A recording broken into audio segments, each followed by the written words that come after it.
Parece que a Angélica, Elisa, Rosane, as moderadoras estão aí. A Catarina já está pronta, é isso? Catarina, você está pronta? Eu estou vendo a Rosane e a Elisa aqui. Oi. Então, pode compartilhar a sua tela para a gente começar, certo? Não sei se alguma das moderadoras querem comentar algo no início. No início, não, a gente vai ter alguns comentários no final, tá bom? Então, Catarina, com K, palavra sua. Sim.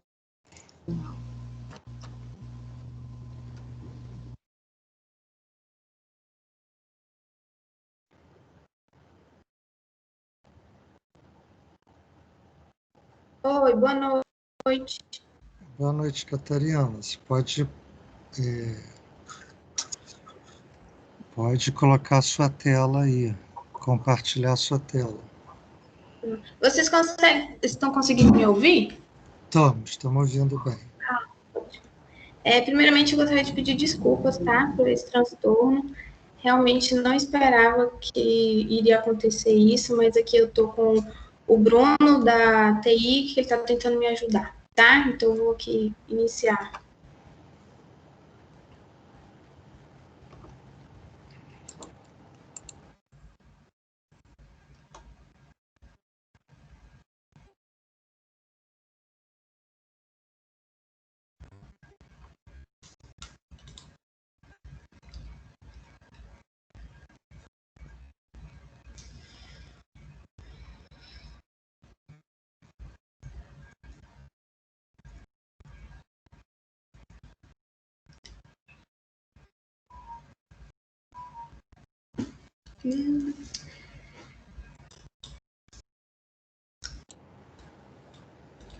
Então, sua tela agora está aparecendo. Só falta colocar naquele modo de apresentação de tela Pronto. inteira. Ótimo. Aí, se vocês puderem só me dar esse feedback aí, se está dando tudo certo. Eu vou te avisando. Show, obrigada. Bom. Para mim não agora apareceu a tela inteira. Controle glicêmico. Ótimo. Então, acho que agora foi. Então, vamos lá. Eu gostaria de desejar uma boa noite, me apresentar. Meu nome é Catarina, sou R1 de Clínica Médica, né? Do programa de residência da Unimed. Hoje eu vou falar um pouco para vocês sobre o controle glicêmico. Eu gostaria de agradecer essa oportunidade de estar aqui hoje, agradecer a confiança, né, das minhas moderadoras, a Angélica, a Elisa e a Rosane, por estar aqui hoje para apresentar para vocês sobre o controle glicêmico do hospital. Então, a hiperglicemia ela pode ser presente em até 38% dos pacientes hospitalizados. E como é que ela vem apresentando para a gente? Ela vem apresentando em pacientes que já têm um diagnóstico prévio de diabetes do tipo 1, por exemplo, que são aqueles pacientes que têm uma falência das células beta-pancreáticas, né, devido a uma doença autoimune e que faz uso de insulinas para o controle glicêmico. A gente também tem os pacientes do diabetes tipo 2, que são aqueles pacientes que têm uma fisiopatologia diversa, só que o que prevalece mais é a falência das células beta-pancreáticas, pode ser elas parcial ou completa, né, não sendo autoimune, ou também pode ser por uma resistência insulínica. E eles podem fazer uso da insulina ou também pode fazer uso dos antidiabéticos orais. E temos também os outros tipos de diabetes, como, por exemplo, doenças secundárias, né, a endocrinopatias. Além desses pacientes que já têm um diagnóstico prévio de diabetes, a gente tem os pacientes também que não sabem que são diabéticos e por algum motivo de internação, alguma coisa acabam vendo que tem a doença. E também temos aqueles pacientes que apresentam hiperglicemia de estresse. E o que seria essa hiperglicemia de estresse, né? Essa hiperglicemia de estresse, ela tem uma fisiopatologia complexa. Por que complexa? Porque ela tanto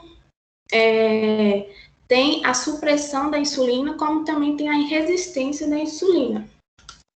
E aí, conforme a doença, só apresentar um pouquinho aqui. Conforme a doença,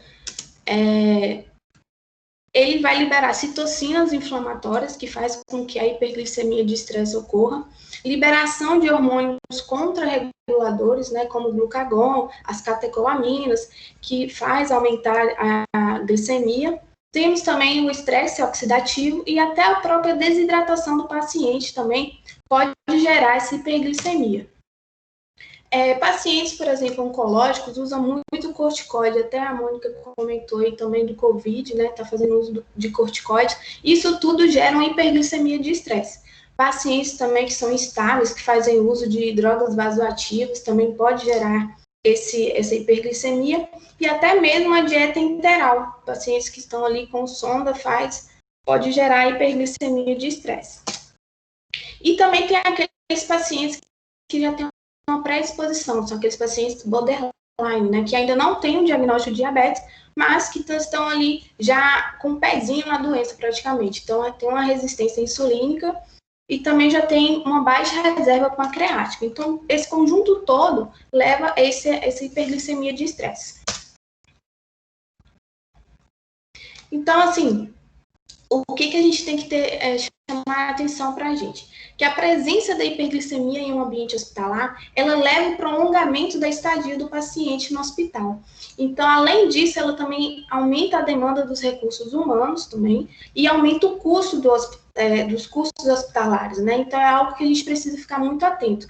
E, além de tudo isso, ela é importante porque é um fator de morbimortalidade, ou seja, ela está diretamente relacionada às complicações cardiovasculares, aos distúrbios hidroeletrolíticos, à instabilidade hemodinâmica, dificuldade de cicatrização, acelera o processo da infecção e até mesmo é um fator trombótico. Então, assim, a gente está diante de um desafio, né? Um desafio do controle glicêmico. A gente tem que ver que a hiperglicemia hospitalar ela é maior que 140. Então, assim, a gente tem que fazer com que essa redução dos níveis glicêmicos não seja tão vigorosos, como também a gente não pode deixar que haja a variabilidade, né? Nem muito baixo e nem muito alto. Lembrando também que a hipoglicemia é aquela menor que 70 e a menor que 40, ou o paciente sintomático com confusão, convulsões ou coma, isso é muito grave. Então, são coisas que a gente precisa ficar atento em relação ao controle glicêmico. Então, diante de tudo isso que eu falei um pouquinho, eu, a Angélica, a Elisa e a Rosane, a gente trouxe aqui o protocolo de controle glicêmico do hospital. Então, assim, qual é o nosso objetivo? Né? É uma adequação do controle glicêmico em pacientes que apresentam hiperglicemia, tanto na unidade de internação quanto na emergência. E o nosso foco aqui é para apresentar para pacientes que não são críticos, tá? Porque há essa diferença em pacientes críticos e não críticos. Então, assim, o intuito que a gente trouxe aqui é para os pacientes não críticos. A gente sabe que na emergência tem os pacientes críticos, mas aqui o foco é para os pacientes não críticos. Então, como é que é essa abordagem que a gente faz? Abordagem inicial. Então, o paciente chegou aqui para a gente no hospital, né? A gente vai fazer na triagem ali, onde tem os sinais vitais, a abordagem inicial, um teste de glicemia admissional. Né? Então, é nesse período que a gente vai conhecer o paciente. Vai saber se naquele momento ele está apresentando uma hiperglicemia ou se na anamnese ali ele já vem com diagnóstico de diabetes. Se nessa glicemia admissional vier com a glicemia maior que 140, a gente já liga uma luzinha e vai ver se esse paciente, né, já é diabético ou se ele só naquele momento está com hiperglicemia. Então, o próximo passo, ele está indicado a realizar uma hemoglobina glicada.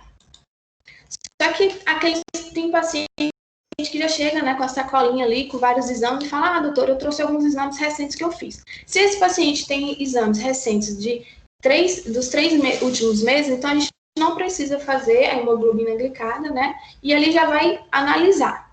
Então, essa hemoglobina glicada, ela vai conduzir o nosso caminho ali em relação ao paciente. Se foram valores acima que 6,5, a gente já sabe que aquele paciente já tem um diagnóstico de diabetes, né, provável diabético, ou é aquele paciente que não sabia e que vai começar a cuidar em relação a isso. Ou então, a gente consegue diferenciar que é uma hiperglicemia de estresse, como eu falei no início dos slides.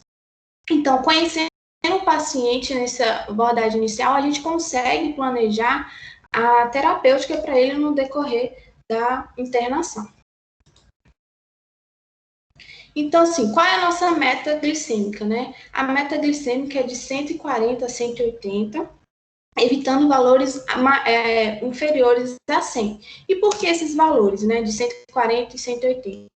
Esses valores foram definidos no conceito de Associação Americana de Diabetes e com a Associação Americana de Endocrinologistas, através de estudos de meta-análise.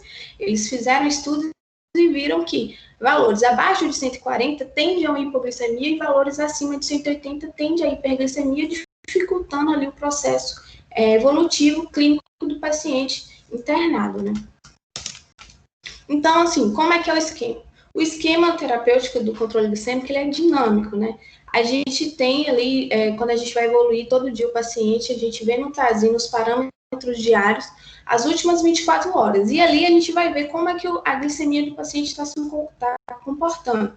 A gente sabe que aqueles pacientes, por exemplo, que estão fazendo etapas de dieta líquida, semilíquida, pastosa, isso tudo vai influenciar no controle glicêmico. Então, a gente tem que levar em conta isso também. E a evolução do paciente também, isso interfere muito. Se o paciente está evoluindo muito bem, a tendência é que essa glicemia fique mais controlada. Então, assim, todo dia é uma avaliação diária. Então, é muito dinâmico essa questão do controle glicêmico.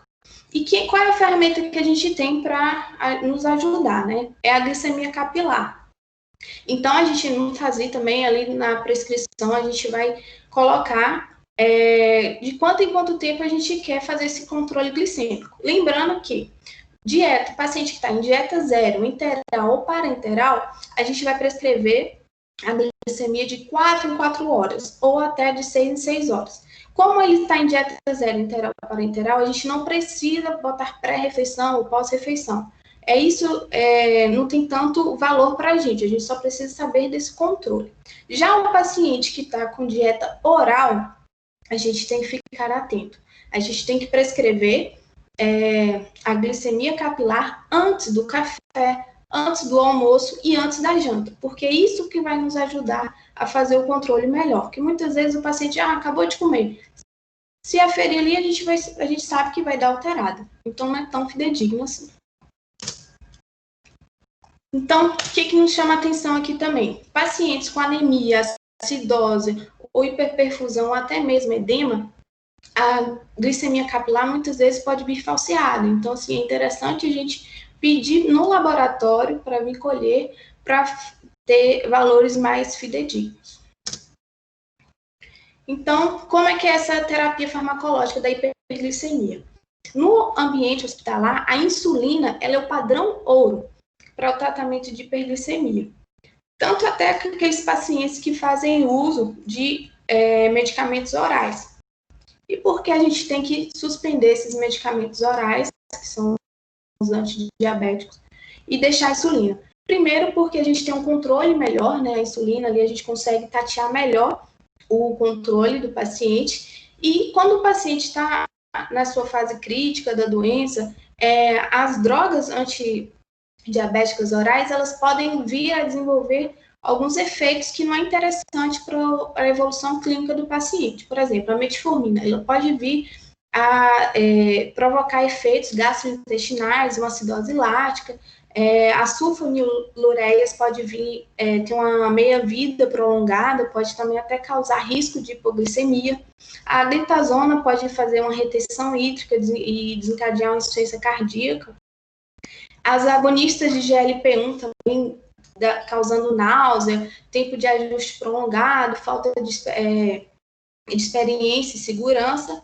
As glifosinas levam à desidratação, risco de itu, infecções genitais. Então, assim, são coisas que não nos trazem benefícios. Já os inibidores de DDP4, elas é positivo, a gente poderia até deixar, mas como eu falei, a insulina ainda assim, ela é mais segura para um paciente que está no ambiente hospitalar.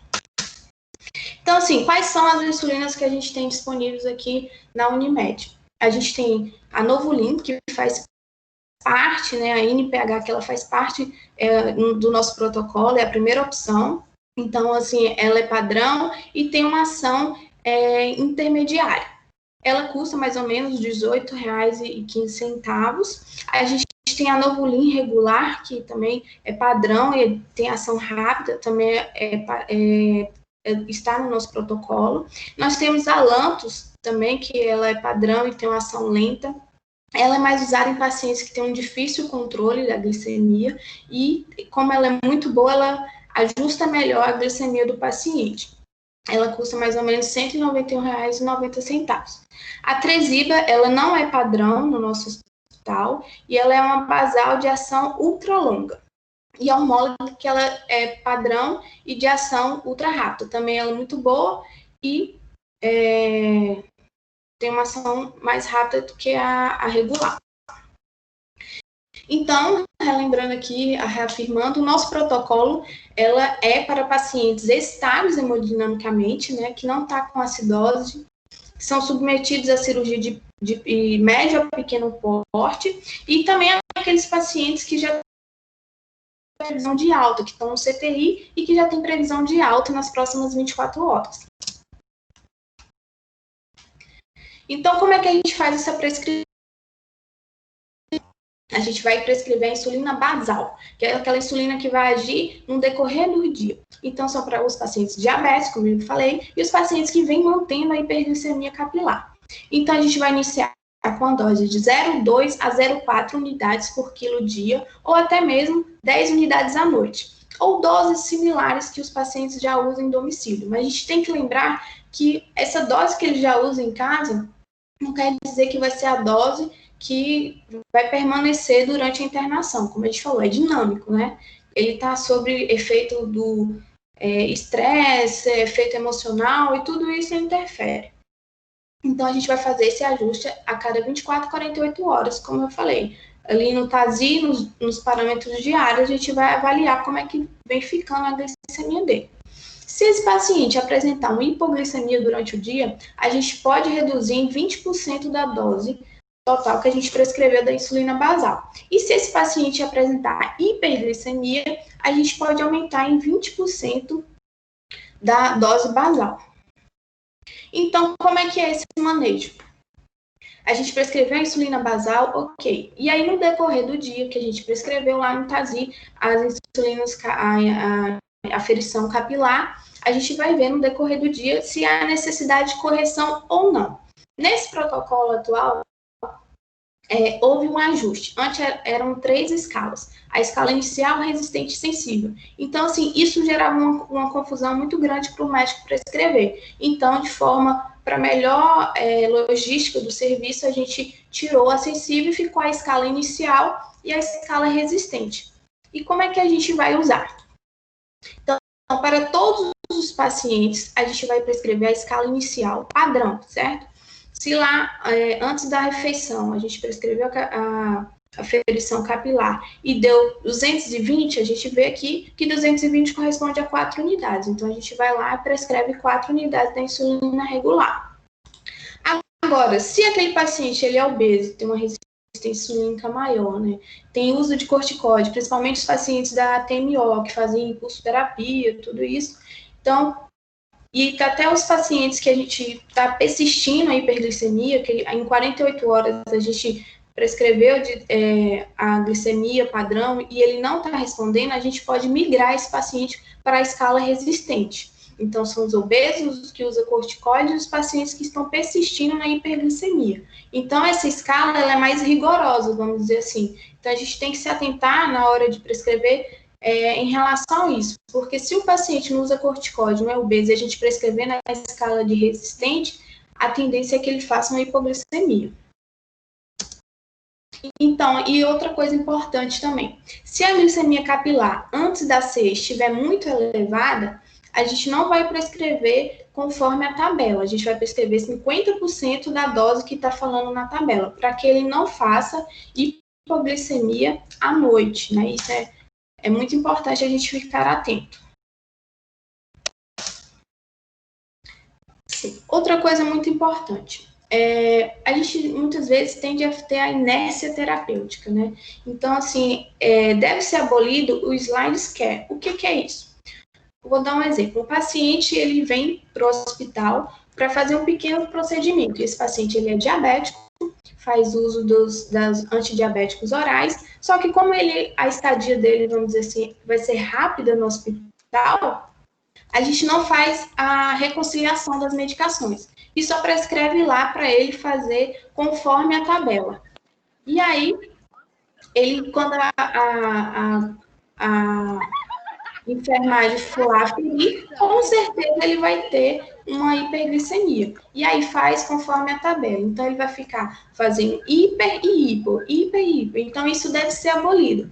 Então, qual é o recado aqui que a gente traz para o pessoal todo do hospital? Por mais que a estadia desse paciente seja pequena, a gente tem que fazer a reconciliação para evitar que o paciente faça essa variação de glicemia. Então, muito importante isso para nosso cotidiano aí da clínica. Então, essa tabela aqui é uma forma de resumir, mais ou menos, né, em relação às insulinas. O que é importante também, a gente tem noção do tempo que essas insulinas fazem na corrente sanguínea. Então, aquelas insulinas de ação rápida e ultra rápida, a gente chama de bolos, que é a que faz a correção. Ela tem o início de ação, a regular, que é a padrão do nosso hospital, de 30 a 60 minutos. Ela tem um pico de 2 a 4 horas e uma duração de 6 a 8 horas. Então, se a gente prescrever uma insulina regular agora, a gente tem que esperar mais ou menos de 6 a 8 horas para estar fazendo uma nova dose da insulina rápida. E a NPH também, que é intermediária, que é a basal, ela tem de 2 a 4 horas de início de ação, um pico de 4 a 8 horas e uma duração de 12 a 18 horas na corrente sanguínea. Então, aqui, algumas situações especiais que a gente pode encontrar no hospital, né? A questão do pré-operatório. Então, no pré-operatório, a gente pode reduzir a insulina basal noturna em 25% na véspera ou 50% na manhã do dia da cirurgia. Ou então, também, aqueles pacientes que vão fazer algum procedimento rápido, a gente pode estar orientando antes da internação de suspender os antidiabéticos orais no dia da cirurgia e, se for idoso, 2 dias antes da cirurgia. Se tiver em jejum, a gente tem que lembrar de administrar um soro glicosado, né, para ele não acontecer a hipoglicemia. Voltando aqui no corticóide, né, uma situação especial também, a gente tem que lembrar que cada corticóide que a gente prescreve tem um tempo de ação diferente. A prednisona e a hidrocortisona é o tempo de ação dela para desencadear uma hiperglicemia menor. Já a dexametasona, ela tem uma ação maior, elevando mais a glicemia. Então, se a gente for aumentar o corticoide para o paciente, a gente também tem que aumentar a insulina. Então, a gente tem que aumentar de 10% a 20% em cada dose de corticoide. Do mesmo jeito, a gente tem que fazer o inverso. Se a gente começar o desmame do corticoide, a gente também tem que fazer a redução da insulina para não ocorrer a hipoglicemia. Outro caso também que a gente tem que prestar atenção é os pacientes com insuficiência renal crônica. Eles tendem a uma hipoglicemia. E por quê? Um fato curioso é que o rim, ele também faz gliconeogênese. Ele participa de 15 a 20% da gliconeogênese. Então, o paciente renal crônico, ele tem menos massa renal. Do mesmo jeito, quando a questão da anemia, ele não produz a eritropoetina. Então, ele também faz menos gliconeogênese. Então, tende a hipoglicemia. Então, aqueles pacientes que têm uma taxa de filtração glomerular menor que 50%, a gente faz uma redução de 25% da dose usual. Se o paciente tem uma taxa de filtração glomerular menor que 10, a gente faz uma redução de 50% da dose usual. E aqueles pacientes que fazem hemodiálise, a tendência maior é hipoglicemia nas 24 horas após o procedimento. Então, a gente tem que evitar fazer o uso de insulina rápida no período de 1 a 2 horas antes da hemodiálise. Outros casos especiais também são aqueles pacientes com insuficiência hepática. Os inflamados, né, que são os pacientes que têm, antes da cirrose, que o fígado ainda não fibrosou, têm um risco maior de hiperglicemia. Já a insuficiência renal hepática grave, que já são os pacientes cirróticos, tem um maior risco de hipoglicemia. Então, a gente deve reduzir a proporção de insulina basal para esses pacientes. Isso porque o paciente que é cirrótico, ele já não faz, né, a gliconeogênese. Então, ele tem menos, lança menos açúcar na corrente sanguínea. Então, por isso a tendência de fazer uma hipoglicemia. Então, aqui, o que chama a atenção para a gente? A gente não pode administrar insulina regular em menos de 2 horas da última aplicação da insulina. Foi como eu comentei antes. O tempo de ação da insulina regular na corrente sanguínea é de 6 a 8 horas. Então, a gente não pode fazer antes desse período. A gente não pode deixar também de fazer insulina basal, porque o valor alterado da glicemia capilar. É muito comum a gente ouvir, né, da equipe de enfermagem falar, doutora, a glicemia dele deu muito baixa, eu faço a Lantus, a NPH, tem que fazer, tá? Isso não vai interferir. Se essa glicemia capilar for menor que 80, é interessante eles comunicarem à equipe médica, mas mesmo assim a gente faz, tá? Outra coisa importante, a gente não pode atrasar o horário de insulina, principalmente para aqueles pacientes com diabetes tipo 1. Eles dependem muito da insulina, é o que faz o funcionamento do organismo, né? Então, tanto a insulina basal quanto a bolus ultra rápida não pode passar o tempo. E quando é que a gente vai comunicar o plantão? Quando os valores glicêmicos estiverem acima de 300, a gente tem que comunicar, né, o plantonista, e em casos de glicemia menor que 70. Então, a gente comunica o plantonista. Então, aqui eu trouxe para vocês a regra do 15. Antes de tudo, se o paciente está consciente, tem condições de alimentar, a gente pode administrar 15 gramas de carboidrato de ação rápida e uma colher de açúcar ou 30 ml de soro glicosado a 50%, e dá para ele. Então, a regra dos 15 é isso, são 15 gramas de carboidrato ou 15 gramas de soro glicosado, que equivale a 3 ampolas de soro glicosado a 50%. E a gente espera 15 minutos para ver como é que esse paciente vai reagir, tá? A gente afere de novo em 15 minutos, tá bom? Ou então a gente vai administrar 30 ml se esse paciente não tiver condições de fazer a ingesta oral, a gente vai pegar as 3 ampolas de glicose a 50%, diluir em um soro de 100 ml e fazer a infusão. E se esse paciente estiver torporoso, totalmente desacordado, a gente vai administrar uma ampola de glucagon por via intramuscular ou subcutânea. Um dado importante que a Elisa estava comentando é que tem um paciente que já ficou internado aqui no hospital algumas vezes, e ele é um paciente que não faz um controle ideal. É um paciente diabético de longa data e que não faz controle corretamente. E aí ele apresenta sinais e sintomas de hipoglicemia. Porém, não há hipoglicemia. Quando vai aferir a glicemia capilar dele, está normal. Isso a gente chama de neuroglicopenia. O organismo dele, o cérebro dele, já está acostumado com doses tão altas de glicemia que quando cai um pouco, ele sinaliza que está com hipoglicemia. Então, assim, não há necessidade de correção. É mais conversar com o paciente sobre esse fato.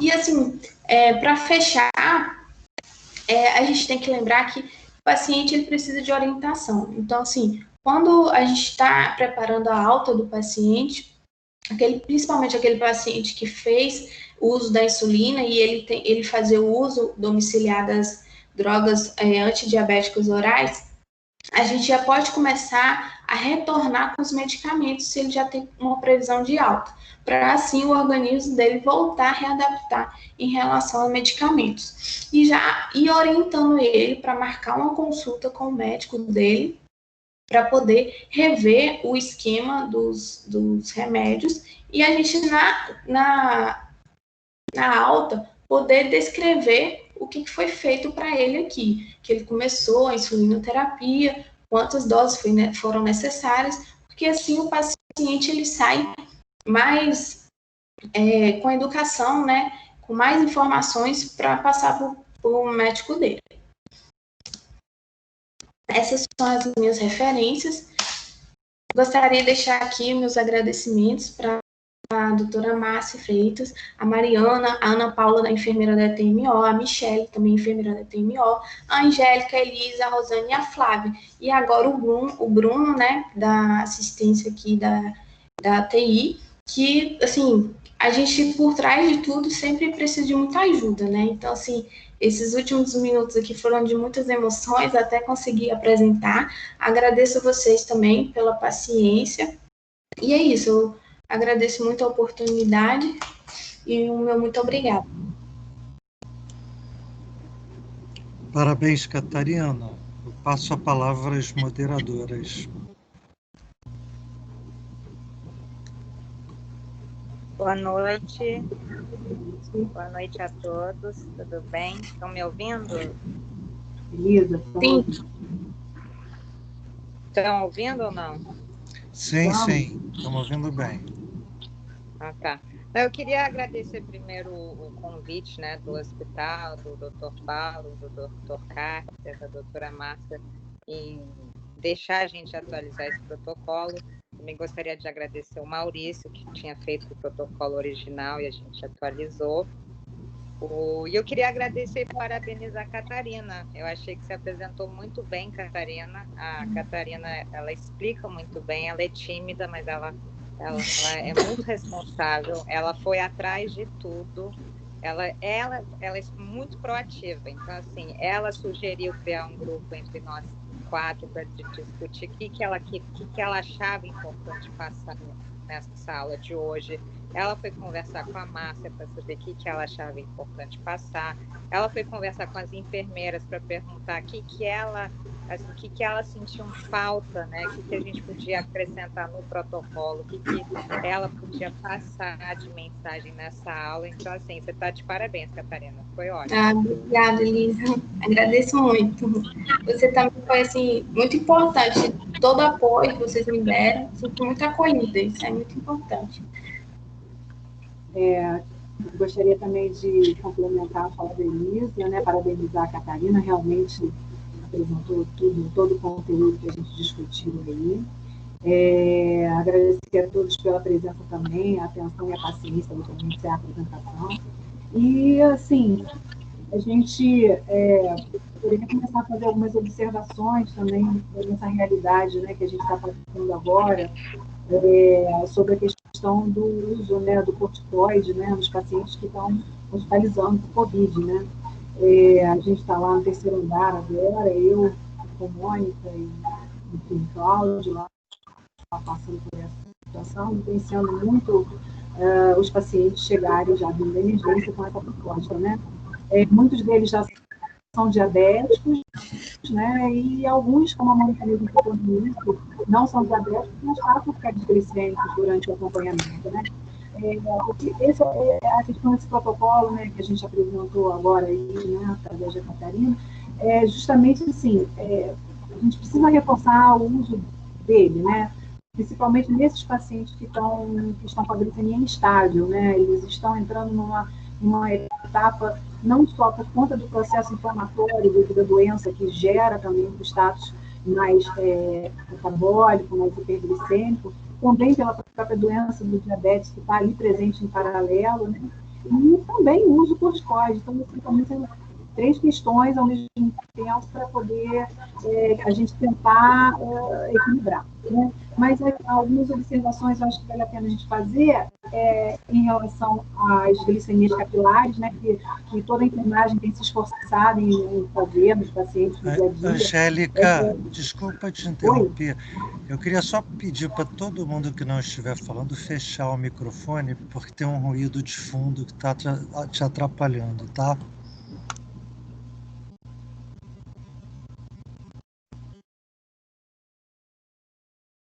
Ok?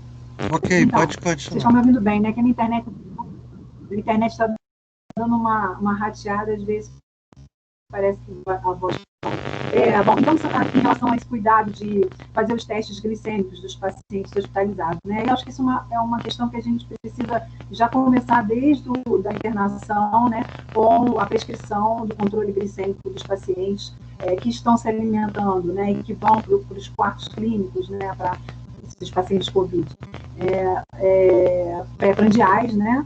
E, de preferência, a gente respeitar uma regrinha que é básica, né? O paciente tem que ter comido há mais de 2 horas para você considerar aquele teste nesses pacientes que estão se alimentando válidos para a gente corrigir. Né? Porque algumas vezes o paciente às vezes nem diz que se alimentou e aí necessita fazer o teste naquele horário e acabou de comer qualquer coisa próxima à hora do almoço e o teste pode vir alterado com 1 hora de ingestão e a gente às vezes faz uma correção que pode às vezes ser excessiva do paciente. Então, esse cuidado tem que levar em consideração na aplicação do protocolo. Né? A introdução da insulina lenta, né, seja a NPH, seja a Lantus, isso também é uma coisa que a gente tem que considerar. Eu vou deixar mais para frente para a Rosane comentar sobre isso. Mas, enfim, em relação ao Covid, é isso. A gente ficar bem atento, prestar atenção nas glicemias, principalmente nas principais primeiras 48 horas de introdução da terapêutica para o corticoide. Depois de 48 horas, a gente tenta introduzir a insulina lenta, né, para conseguir manter pelo menos o basal mais controlado e reajustar em 24, 48 horas. Vai depender dos níveis glicêmicos do paciente. Se estiverem muito elevados, a gente, seja se mantendo sempre acima de 250, a gente tem que ir indo um pouquinho mais rápido nesse reajuste, né? Mas, caso não, a gente pode aguardar as 140, 70. A medicação de uso domiciliar, isso é um cuidado que a gente tem que ter, porque os pacientes hospitalizando, a gente realmente tem que tomar muito cuidado em reconciliar isso precocemente. Tá? O mais seguro mesmo é a gente manter os testes glicêmicos e reduzir insulina de efeito basal, né? Para que a gente não tenha nenhum tipo de intercorrência do ponto de vista de hipoglicemia ou outras coisas que possam ter de medicações de efeito prolongado. Bom, eu acho que vou deixar um pouquinho para as minhas amigas complementarem também. Muito obrigada aí pela atenção de vocês. Se puder ajudar em mais alguma coisa, eu prossigo adiante. Lisa, Rosane. Oi. Não, eu só queria reforçar o que a Angélica falou, porque o que eu percebo no setor de internação é que tem um medo de começar a basal, né? Uma NPH à noite. Mas não precisa ter, assim, se o paciente ficar com hiperglicemia 2 dias seguidos sustentado e ele usar, por exemplo, uma dose basal, uma dose total de insulina de mais de 10 unidades por dia, você botar uma NPH de 10 unidades de bedtime, não vai levar hipoglicemia. Assim, eu acho que a gente tem que ser menos inerte, né, que a Catarina falou, acho que a gente tem que ser um pouquinho mais proativo. Não ter medo de fazer insulina, nem a basal, nem a regular, e adequar, assim, a cada 2 dias, a cada 48 horas, se mantiver fora do alvo, pode aumentar 20% e esse nível é super seguro. E eu também queria reforçar o que eu até falei para a Catarina diferenciar, tem muitos pacientes que estão descontrolados a longo prazo e eles têm os sintomas de hipoglicemia, mas na verdade quando você vai medir não é hipoglicemia, né? Que a gente chama de sintoma de neuroglicopenia. É porque como eles mantiveram muito tempo o estado hiperglicêmico a nível central, você meio que faz para regulação dos GUT, dos receptores de GUT a nível celular. Então, para o paciente voltar a se acostumar a fazer aquela autorregulação de novo, vai demorar. Então, se não tiver abaixo de 70, é para esperar. A gente tem um paciente, e eu até encaminhei para o Dr. Angélica, ele já internou 3 vezes e a queixa dele é sempre a mesma. Eu estou com hipoglicemia, eu estou com hipoglicemia. Mas a gente explica para ele, se não é hipoglicemia, a glicemia está 120, tem que esperar. Não é para corrigir desnecessariamente. Então, assim, eu queria deixar basicamente as duas mensagens. Abaixo de 70 você corrige, mas acima não é para corrigir até se você tiver sintomas. E quando tiver com hiperglicemia mantida, não ter medo de começar uma basal. Tá? Rosane?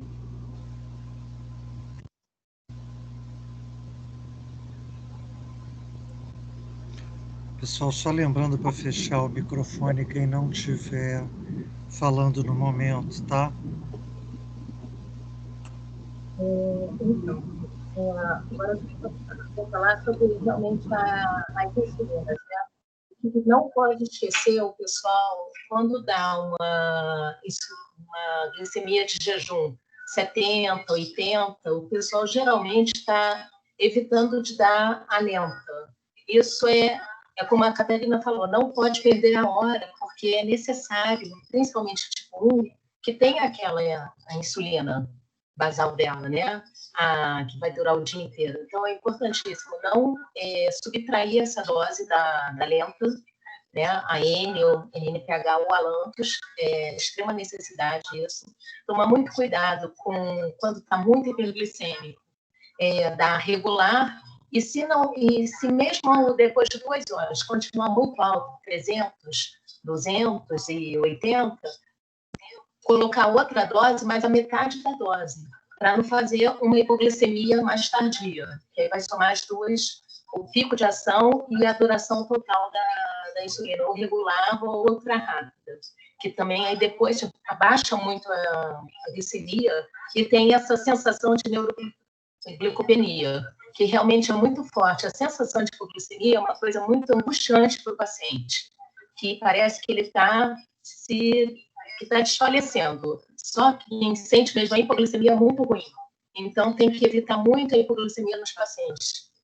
É o que a Elisa falou, que o paciente acha que está hipoglicêmico e, na verdade, não está. Então, no básico é isso. É a necessidade de não perder o time das insulinas, que para o diabético é muito importante. E o pessoal, às vezes, retarda essa colocação de insulina no paciente quando está hiperglicêmico ou retarda o horário quando ele já usa a insulina. Tá. Mônica, temos 2 mãozinhas levantadas aqui. Você quer coordenar?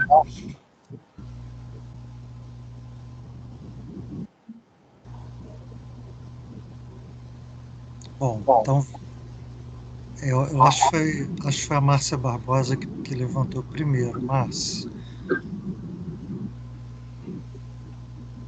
Boa noite, pessoal. Queria parabenizar a Angélica e a Elisa, a revisão do protocolo foi excelente. Tá?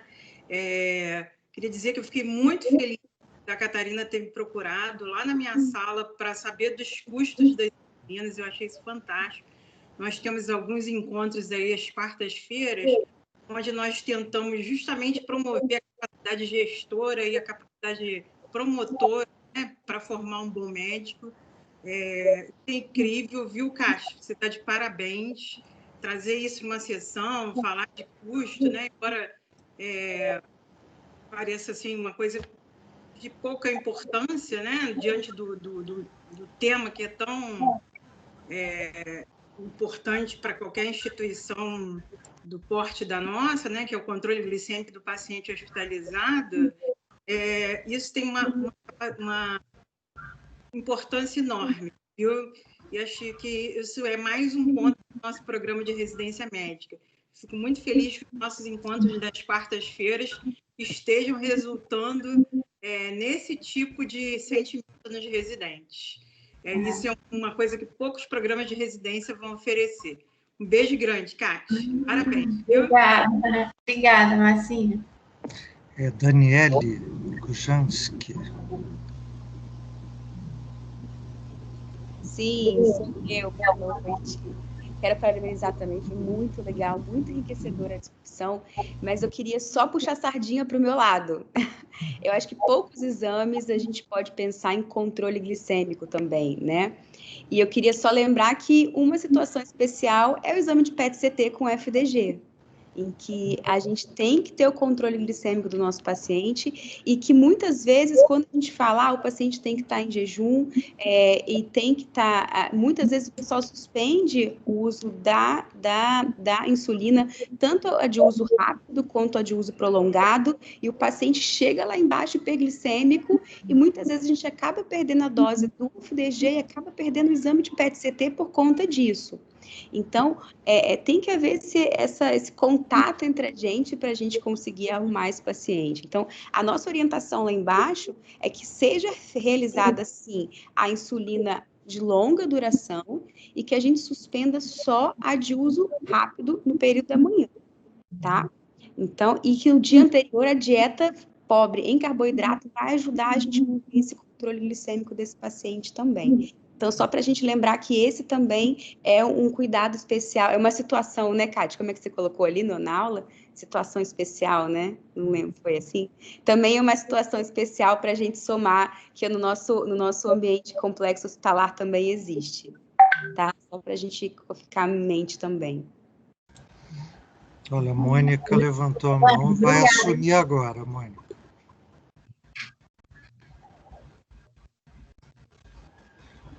Mônica? Não, mais uma vez, parabenizar a Kátia. A Kátia é uma residente, assim, padrão. Não que os outros não sejam excelentes, mas a Catarina é uma pessoa que é muito proativa. Ela está sempre com bons argumentos. Então, quando veio essa pendência do protocolo de glicemia, eu já pensei logo, Elisa, procura a Catarina. Eu tenho certeza que ela vai abraçar isso com todas as forças e fez um trabalho brilhante. E assim, eu sou uma pessoa que eu perturbei muito a Angélica com o protocolo de glicemia, porque eu tenho muita dúvida. Eu pergunto para a Angélica todo santo dia desse protocolo. Só que assim, eu sou privilegiada porque eu tenho a Angélica do meu lado todos os dias. Então, quando veio essa demanda da sessão, eu achei fantástica. Porque se eu, que tenho a Angélica grudada em mim todos os dias, tenho, imagine quem está na assistência que não tem esse acesso. E a Kátia foi brilhante em mostrar para a gente todos os detalhes, tirar bastante dúvidas. Hoje eu não tenho mais dúvida.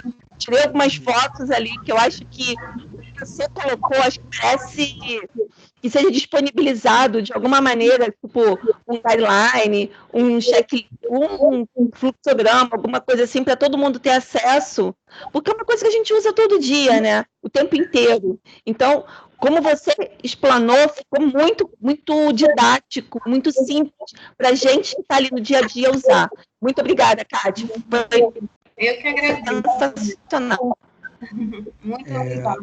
Olha só, a Rosane quer falar e a Denise também. Então, Rosane, você é moderadora, comenta aí, depois a gente passa para a Denise Durão. Uma coisa, que realmente é o que a Daniela falou, que a parte não só do exame, quanto pré-operatório, ainda fica muito, a gente fica muito acanhado de fazer insulina, de diminuir a insulina, tanto 25% antes de uma cirurgia. Muitas vezes vai para a cirurgia hiperglicêmica. Isso é muito importante a gente ter noção que tem que fazer a lenta ou à noite a menor dose, ou diminuir bem a dose da manhã antes do procedimento cirúrgico. Porque isso até para uma resposta cirúrgica é muito boa.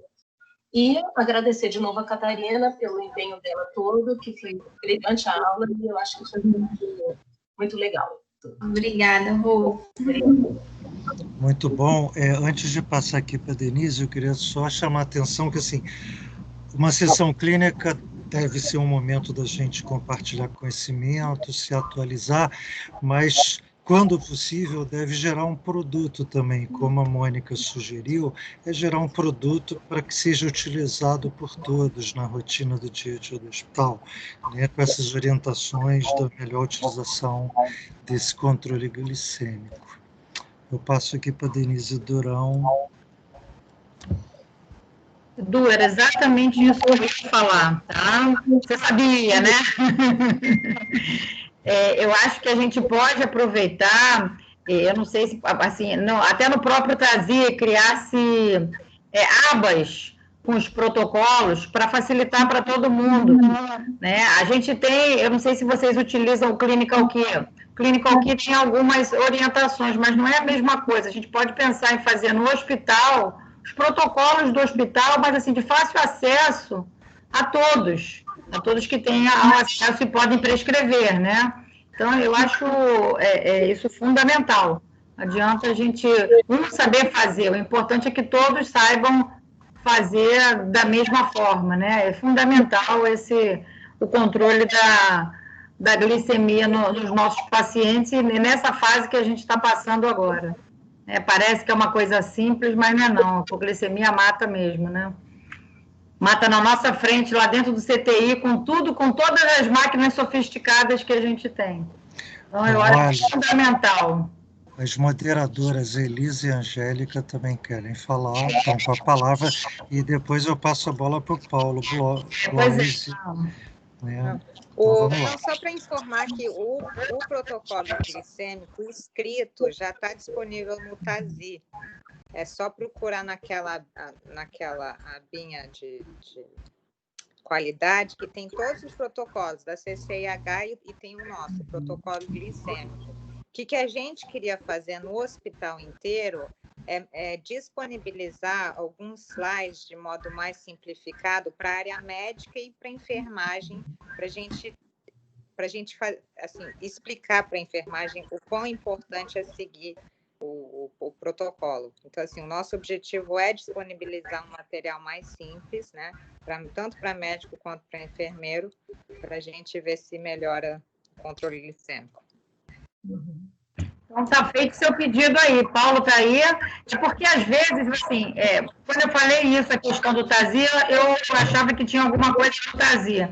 Mas, às vezes, está no Tazia escondido. As pessoas não sabem, não têm a informação. Então, falta comunicação nesse sentido. Então, eu acho que é importante que isso que você está solicitando, Paulo, aí já vamos providenciar o mais rápido possível para nossos colegas, que isso tenha no hospital, e essa comunicação fundamental também para todo mundo aí. A Angélica também levantou a mão. Quer falar, Angélica? Só para finalizar, o acesso ao protocolo, ao controle glicêmico, a prescrição do Tazia, não é difícil, tá? Para quem tem acesso ao Tazia, você vai na prescrição e lá onde você seleciona procedimentos ou medicamentos, tem lá controle glicêmico. Clicando lá, você abre uma aba que você escolhe o controle glicêmico intensivo ou o convencional, que é esse, no caso, que a gente está falando agora. E dali você abre a aba com a prescrição dos intervalos de acordo com cada paciente, né? Bom, uma coisa que eu acho que talvez tenha que a gente treinar, não sei se o pessoal tem dificuldade, é a questão do setor, né? Que embaixo costuma solicitar o código, o número do setor. Isso é uma coisa que a gente vai ver se consegue tornar mais simples, porque trava na hora de prescrever isso, mas é uma coisa que a gente já pode ver depois com a TI. E essa reavaliação do controle glicêmico, do protocolo prescrito, deve ser feita a 48 horas, porque o paciente vai mudando, né? Ele vai mudando a parte alimentar, ele vai mudando a questão do controle. Então, a gente tem que ficar atento também a isso. Esses pacientes que estão vindo na emergência, que ficam com a gente internado pelo Covid, usando corticoide, a gente está prescrevendo com uma previsão de manter pelo menos 10 dias de dexametasona, pelo que eu estou entendendo. Então, muitas das vezes, esses pacientes já começam a ter uma melhora do ponto de vista respiratório, mas a parte laboratorial, mas a parte do controle glicêmico, às vezes, fica comprometido. Então, nesse momento em que o paciente já está se alimentando bem, com pouca dependência de O2 ou praticamente já sem O2, a gente já pode pensar em reintroduzir a medicação que o paciente fazia uso regularmente, né? Desde que não haja nenhuma desidratação no momento que o paciente vai ser reintroduzido, não haja nenhum sinal de acidose metabólica na gasometria venosa, bastaria isso para a gente ter uma segurança maior, e ele esteja ingerindo a alimentação regularmente. Então, para as pessoas ficarem mais tranquilas nessa reintrodução, por exemplo, da metformina, que é uma droga que a gente, no meio ambiente hospitalar, a gente meio que em favor dela, essa medicação vai acabar causando acidose, vai acabar prejudicando o paciente, mas nesses casos de uso de corticoide, um paciente que já está estável do ponto de vista de hidratação, sem nenhum sinal de acidose metabólica, o uso da metformina ela pode favorecer até o controle glicêmico desses pacientes em uso de corticoide, porque o corticoide aumenta a resistência insulínica, né? Então, a gente pode vislumbrar isso numa etapa mais adiante também. É só para a gente não deixar de pensar nesses pontos, tá? E, de uma maneira geral, vou agradecer mais uma vez, que eu já vou desligar meu microfone para não interromper mais o fechamento. Tá bom? Obrigada, pessoal, aí pela atenção de todos. Obrigada, Angélica. Eu que agradeço a todos, parabéns, Catarina. Eu acho que o Paulo tinha levantado a mão, abaixou, mas eu acho que merece. Eu estou aqui. Palavras finais, Paulo.